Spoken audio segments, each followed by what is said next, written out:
નમસ્કાર. ગુજરાતમાં શિક્ષણ માટેની સરકારી મદદ મેળવવાનો રસ્તો ઘણીવાર થોડો ગૂંચવણભર્યો લાગી શકે છે, પણ એની પાછળ એક ચોક્કસ સિસ્ટમ કામ કરે છે. તો આજના આ વિશ્લેષણમાં આપણે એ જ સિસ્ટમને સમજવાની કોશિશ કરીશું. શિષ્યવૃત્તિઓ કઈ છે, સરકારી કચેરીઓમાં કામ કેવી રીતે થાય છે અને માહિતી મેળવવા માટેનો આપણો અધિકાર શું છે, આ બધું જ જાણીશું, જેથી આખી વાત એકદમ સરળ બની જાય.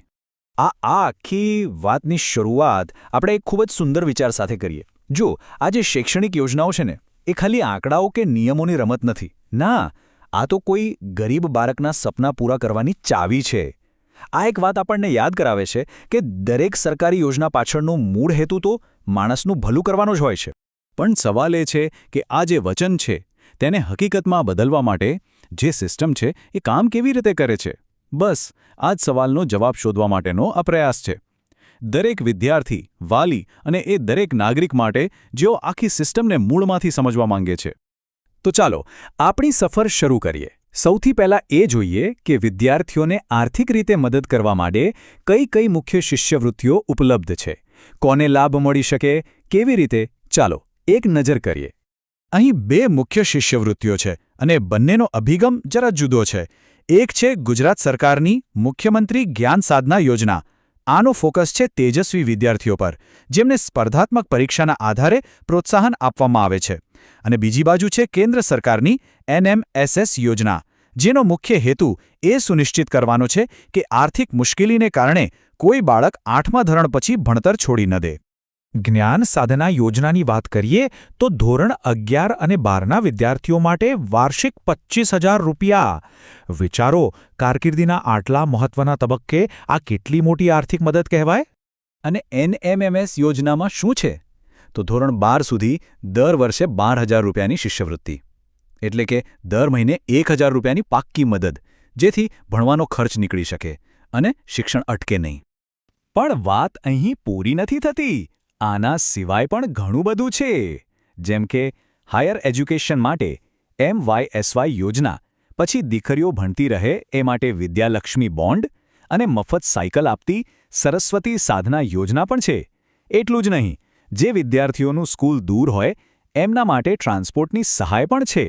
સારું, તો યોજનાઓ વિશે તો જાણ્યું, પણ જ્યારે કોઈ આ યોજના માટે અરજી કરે ત્યારે સરકારી ઓફિસની અંદર એ ફાઇલનું શું થાય છે? ચાલો હવે એ સફર પર નીકળીએ. એક અરજીના જન્મથી લઈને તેના પર લેવાતા નિર્ણય સુધીની આખી પ્રોસેસને સ્ટેપ બાય સ્ટેપ સમજીએ.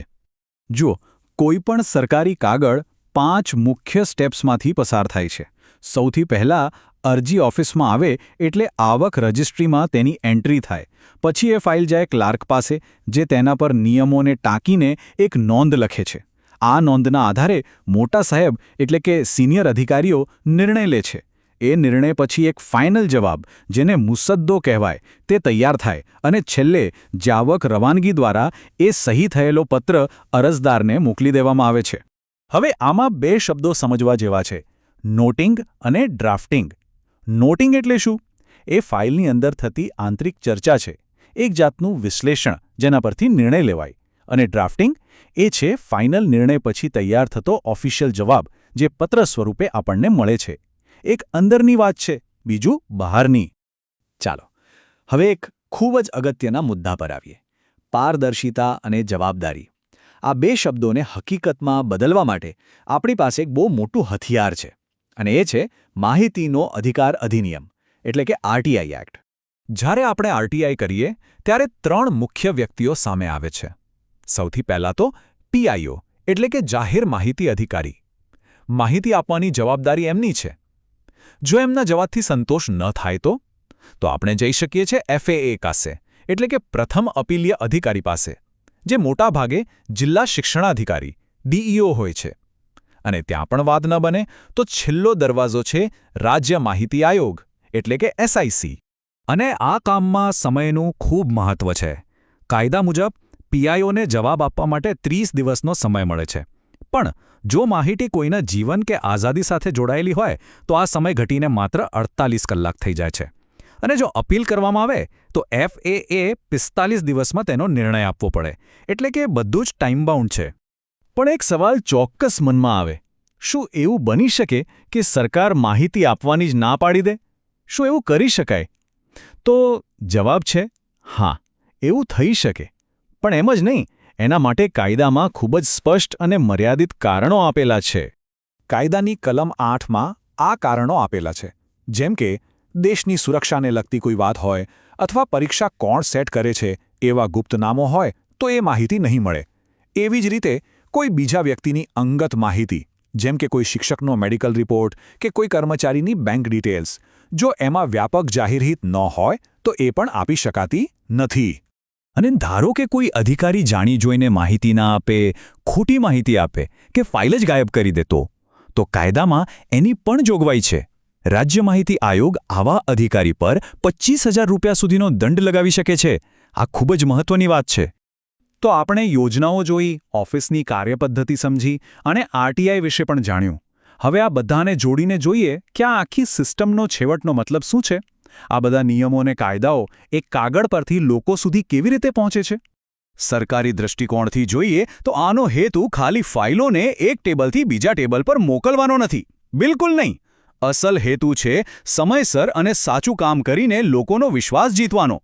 જ્યારે કામ બરાબર થાય ત્યારે કોર્ટ કચેરીના કેસ પણ ઘટે અને સિસ્ટમ પર ભરોસો પણ વધે. અને અંતમાં આ એક વિચાર જે ખરેખર બધું કહી દે છે.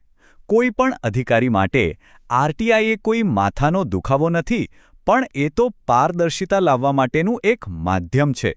જો આ દૃષ્ટિકોણ અપનાવવામાં આવે તો આખી સિસ્ટમ બદલાઈ શકે છે. તો આ આખી ચર્ચાના અંતે એક સવાલ આપણી સામે આવીને ઊભો રહે છે. કાગળ પર સિસ્ટમ બનાવી દેવી એ એક વાત છે, પણ ગુજરાતના ખૂણે-ખૂણામાં દરેક વિદ્યાર્થી સુધી એનો લાભ પહોંચે અને એ હકીકત બને એના માટે શું કરવું જોઈએ? આ એક એવો પ્રશ્ન છે જેના પર આપણે સૌએ વિચારવાની જરૂર છે.